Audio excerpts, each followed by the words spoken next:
morning, and welcome to Winnipeg. Let's get this so you can see our Texas nice and clear. I guess it all depends. Maybe some people like to see it, with the bow showing. Okay. What are we going to do today? Well, we're going to get the deck on. It's going to start looking like a real ship. And maybe we might get some little pieces dropped down. We'll just see how it goes. Now, quite often for the last year, I've been very aware of how junky my house has become. Now, when I first moved the model table up here, probably for the first few months, if I needed a tool from the basement, I would bring it up, I would use it, like the hammer, and then I would take it back downstairs to my workshop, and in the case of the hammer, I had a place where I always hung my hammer. Most of the time. And I kept doing that, and then little by little I was noticing that I would need a particular tool, and I would go and I would get it, and then a week or so later I'd need the same tool again, and I'd have to go down and get it and bring it up. And then I thought, hey, why not leave it up here, and then I don't need to go back down and get it? I mean, doesn't that make a lot more sense? So that's now it's a case of if I use something, I drag it up from my workshop, I use it up here, and then I just sort of set it down. I mean, my living room is horrendous. But I figure, why clean it up? I'm the only one here. I can remember years ago when I was down in my workshop, and I was thinking how I'm practically living down there. And I was spending, I get up in the morning, and I would say I would spend at least 70% of my time down in my workshop. Well, now my workshop is upstairs, so I don't need to go down there anymore. But anyway, I had thought I wouldn't mind living down here. I can actually remember thinking, if I had to live down in my workshop for any particular reason, where could I put my bed? And I was thinking in terms of I could make a Murphy bed, just fold it up against the wall somewhere and get it out of the way. Yeah. Senility is setting in. It's setting in. Okay. One of the viewers made the comment that he had thought that the rudder and propellers were touching this thing that I put on yesterday. And so when I got up this morning, I came out here and I looked. I'll recompose and I'll show you. Not to worry, it's okay, but only by about this much.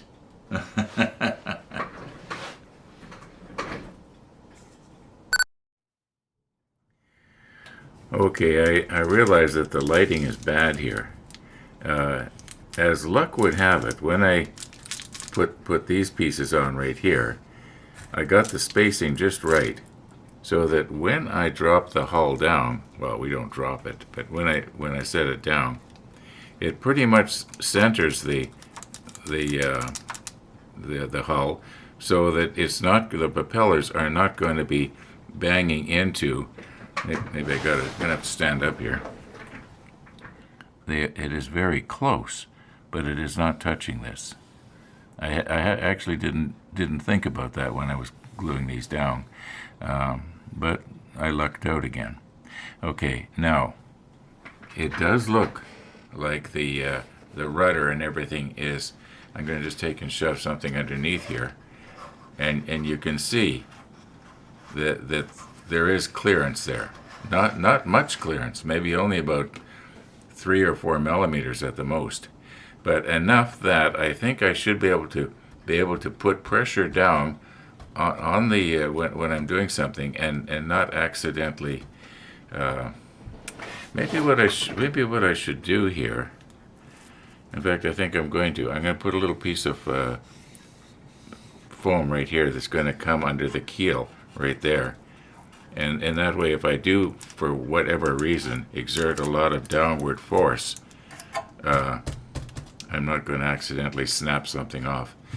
I don't know why I'd want to push it. Well, maybe when I'm pressing the deck down. Yeah, when I'm pressing the deck down. I might want to be putting a lot of force. So, okay. I'm just going to quickly do that off camera. When was the last time that I said, I'm just going to do it off camera, and then I actually did it? Okay, good old Amazon. Now, here we go again, very carefully.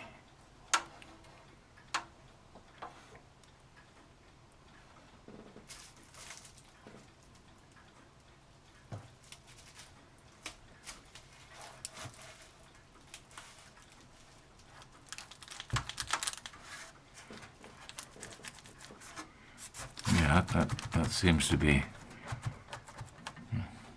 All right, so is this going to help now? Press down nice and hard here. Well, if I press real hard, the rudders still will actually make contact. I don't know if I'm happy about that or not, but I have to press really hard.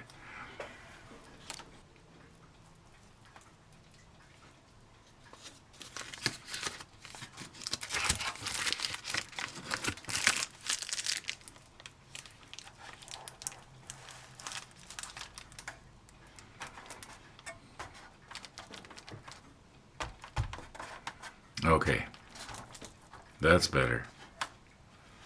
Yep, that's better.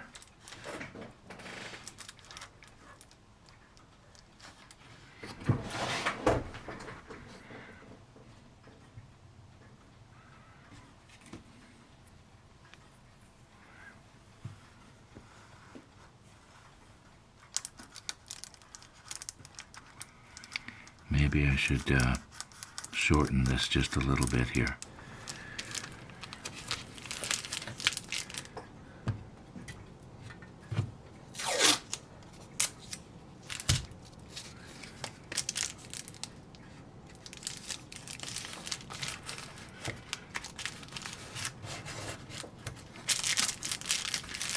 Okay, I think we're about as tweaked as we're gonna want to get here. It's I think I'm sort of overdoing it, right?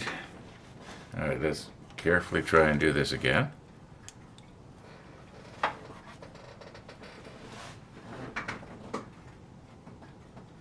One of the viewers was mentioning how he's making the Trumpeter's 1/48 scale submarine, and he was mentioning how it being it's kind of unwieldy when you're trying to move it around, you're always banging the ends into something.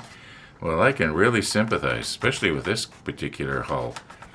I don't think they come much longer than this. I think this Iowa kit is and the Missouri, they're probably the longest. Even the Yamato is slightly shorter. Okay. All right. Let's do something different. Okay, so we're going to do something different? Come on, Ron, this is just more of the same.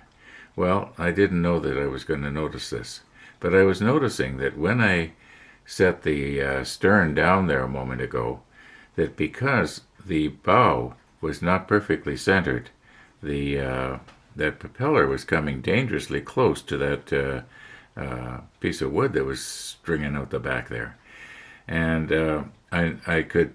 in other words, I'm going to make something that's going to keep the bow centered here. Now I know I could break these off and move them in, except that I was finding that when I had them up against the hull, like on the Bismarck and the Hood and the Rodney, that when it came time to do the railings and stuff like that, they were kind of in the way. And yet I do want them on there for putting hoops on. Now, in all likelihood, they're not going to be in the right place for the Iowa here. If you will recall, I believe it was the stern section of the the Rodney that was right about here, and all of the or most of the superstructure on the Rodney was at the stern. So that's why we've got, it's so well protected back here. So undoubtedly the configuration of our hoops, and there probably will be more of them for the Iowa, will be different. And we'll just break these off and move them accordingly. But in the meantime, I think I should really do something right here. And I really will do it off camera, but I'll show you after what I did. Okay. For sure, it's not my neatest work. But lately, that seems to be the rule instead of the exception. Okay. That seems to be pretty good. And it's going to keep the bow centered. Okay. Now let's move on. Okay. What I've got going here is a bottle of, or a jar of, XF19 Sky Gray. Now, I've got 4 more over there. Now, 2 of them have been opened. 2 in the back, I believe, are brand new. This one also is brand new, but it's older. Now, it could have actually come out of the same stock from the hobby store. I don't know. But anyway, this one goes back to maybe as far back as the Hood. But like I say, it is brand new. It's never been opened. I did just shake it up here just a moment ago. And the viewer made the comment that this is alcohol based, but it is water soluble. Well, you're reading it, so you get it exactly what he said. But what he said that was interesting was, you can put it in the freezer. And I thought, let's give it a try. I've got an extra one. When I was trying to decide, which one I was going to use, I thought, hey, I got lots of 19. It's brand new. It's never been opened until right now. Okay, this is the first time. I'm not going to dilute it down. I'm just going to take it just the way it is. Yeah, that looks about right. It looks a little grungy on the top there, though, doesn't it? Yeah, not too happy with that. And I shook it for a couple of minutes, too, so... Okay, now let's not make this too tight, because we are going to actually put it in the freezer. Okay, let's unplug our monitor and go to the freezer. It's in the back room. And please do not be too appalled at what you're going to see. Remember I was talking about my house being messy? Okay, we got the monitor unplugged. And let's see if I can get to the back room without falling down. Here we go. Oop, I banged my head on the light. But it didn't hurt, don't worry. Okay, here we go. I know you wanted to see my house anyway, right? Okay. Yeah, it's just becoming a regular workshop. All right. Bathroom is to the right. I won't show you that. Computer room here to the left, where I spend a lot of too much time. All right, let's get in the back here. My bedroom is to the right. I'd show it to you, but I forgot to make my bed. I didn't forget. I just don't do it. Okay, yeah, here we are in the back room. My summer tires. Hey, we should check and see. How's the bird feeder doing? Oh, it looks like there's a little bit of seeds in there. Okay, now, speaking of seeds, we got lots. Okay, open this slowly. The reason I open it slowly is so that the air isn't going to go quickly wafting in. Okay, we'll just put it right down here by the frozen tomatoes. Okay, we should be able to check that out later today. Okay. This freezer is about a minus 22 right now, Celsius. Okay, we're sitting at the computer here, and let's get today's episode started. I've already downloaded the files out of the camera here. It'll be the last, okay, this one right here. That will be the one we started off this morning with, I believe. Yeah. That's where I clunk my coffee cup down. Okay, so I'll go from here on. But we got to get the our editing program going here. And as a lot of you know, I'm using DaVinci. Okay, here we go. We're going to do a new program, and we're going to do 4K 60. So let's get 4K 60 up. And we are going to save it as File, Save Project As. Okay, let's change this. Okay, we are at 1404. Save. All right. Edit. Now we're going to change this to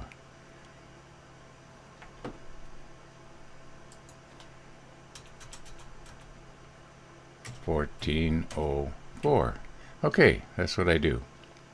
Now, this is not a tutorial on how to, how to edit using DaVinci, because it is just too darn complicated. I mean, like, if I can learn it, it can't be that hard, right? But what I mean is it takes too long. So let's just grab these files here and drag them into the program. Okay, so there we go. We'll put one down here. Let's reduce the size of our screen a little bit so I can see the timeline. Okay, so this is the way it's going to go. This one right down here, that's my music. Okay, if I start this playing, you're going to hear it. Here we go. And there I am. Yeah. Okay. All right, let's get out of this. You know what? I was just realizing that when I was showing you the house, I didn't really show you this room. So, do you want to see this room? Yeah, we'd like to see the room. Okay, I'll show it to you.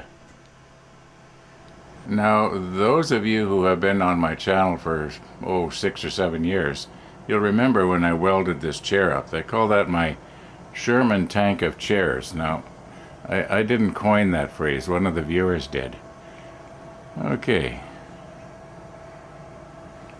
And this is where I spend a lot of time. And monitor there to the left, that's my neighbor's house. I'm just watching it for him. Well, that's really about it, you know. Nothing special about this room. Well, it's special to me.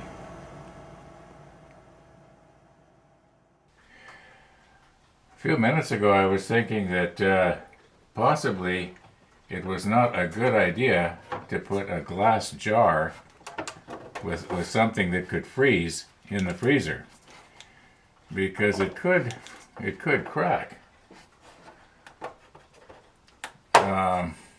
like that. That wasn't a crack. That was just sort of a pop.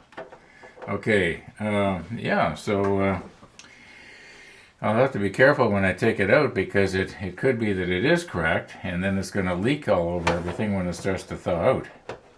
If it is in fact frozen. If it didn't freeze, well then you know.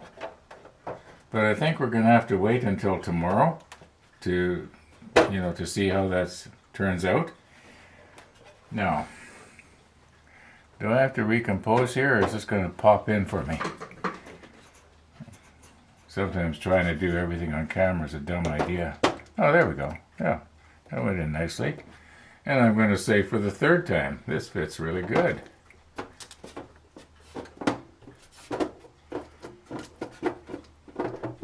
Maybe I shouldn't be pressing down here with my fingers. Now, I did wash my hands with soapy water here before I knew I was going to be handling this, but still, maybe I should be putting the rubber gloves on for when I actually put a lot of pressure on here. What I should do is find out where it is that it has to be pressed to hold it together. For instance, when I release the pressure, you can see it comes up right there, and when I press down, everything's covered. So I should maybe be marking it. Put a little piece of masking tape here. Any place where it seems that extra pressure is needed, and that's where I should apply the glue. at least first.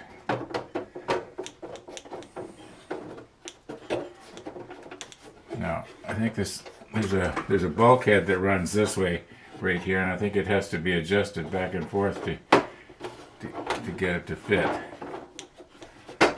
There, got it. All right.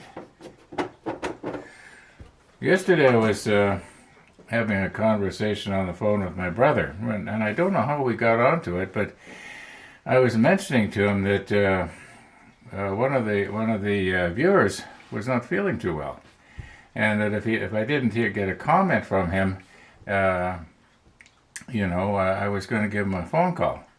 And it's our friend Tennessee Jim. I've got him on speed dial actually, and so the day went past, and pretty soon, by the time I got around to doing it, it was going too late at night, and he wouldn't thank me for waking him up. So anyway, I phoned him a little while ago, probably I'm guessing about an hour and a half ago. I gave him a call, and he's doing better. For those of you who were concerned and actually put comments to that effect when he commented that he wasn't feeling too good, yeah, just to let you know, he thinks he's on the upswing. Why is this not going down? Is there a problem under there? So let me take this off and see what's directly under there. Well, there's this thing here, and it's supposed to go in there, but I think it is. Well, we'll check it out later. Anyway, the thought had come to me. The saying that no good deed goes unpunished, and Jim was saying that he thought that possibly his bronchitis was kicked in because he had been down in his workshop and he was making little wooden things, I guess Christmas decorations or maybe little wooden toys for the grandchildren or whatever. I don't know. I'm just speculating here. But anyway, he thought that the sawdust is what kicked in his bronchitis. Yeah. So here he is trying to do something good, and he gets sick over it. No good deed goes unpunished. Now, I don't believe that kind of stuff. Yeah, I don't believe in karma or anything like that. I believe in coincidences, and coincidences are usually caused by some fact, not some superstitious belief. Anyway, let's not get into that. What are we going to do here now? Let me recompose a little bit. See if I can have the camera come in from the other side and angle it down so that you can look right in there, and we'll see if we can get this lined up perfectly. I think it probably was, but it may not have been. I have to try and figure out how I can push it back and forth. Or can I touch it from here? Yeah, I can. I can actually touch it from here. Okay, I was just realizing that if I have the camera on the other side and it's looking this way, which is what I talked about, and then I open it up so that you can see, I can't see nothing. So we both have to be on the same side here. Okay, so now the idea is we want this groove to fit over that part. Now, let's see if I can get myself down here so I can see what's going on. Does it look like it's going over it? Yeah, it sort of does. Okay.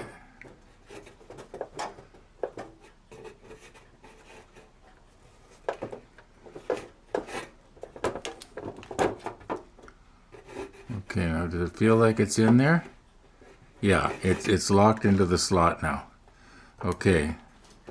Now, will it work all the way out to the back properly? Yes, it does. And it stays down all by itself. Okay. So that was the problem. The thingamajig wasn't lined up with the whatchamacallit.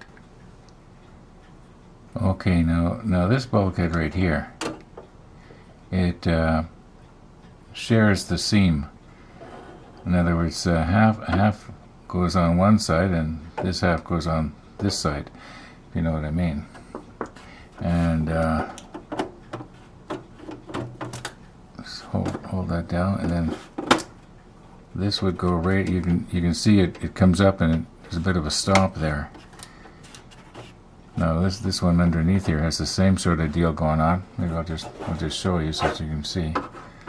See, it comes up to this right here, and I think we could maybe put it in like this. Get this end in, get it butted up nice and tight there, which it is.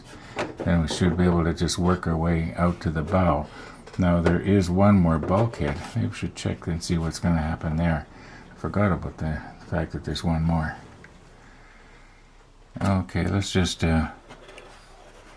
pull this up a bit. I think it must be almost right though. We can always put it back on the other end the same way. Yeah, you can see here there's a groove.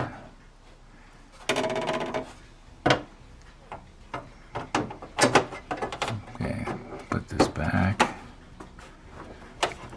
And does it feel like it wants to go down? Or is it being pried back up by something? No, I would say that it's in the right place, because this is going down way too easy. So it's just going to have to be held down with something. Perfect fit. Perfect fit. Oh my goodness, look at the time. Well, the good news is it's warmed up to minus 14.8. Oh my goodness, where's my bathing suit? Well, I didn't get as much done today as I had planned. I thought this would all be glued down and we'd be putting little gray things all over the place. Tomorrow, all being well.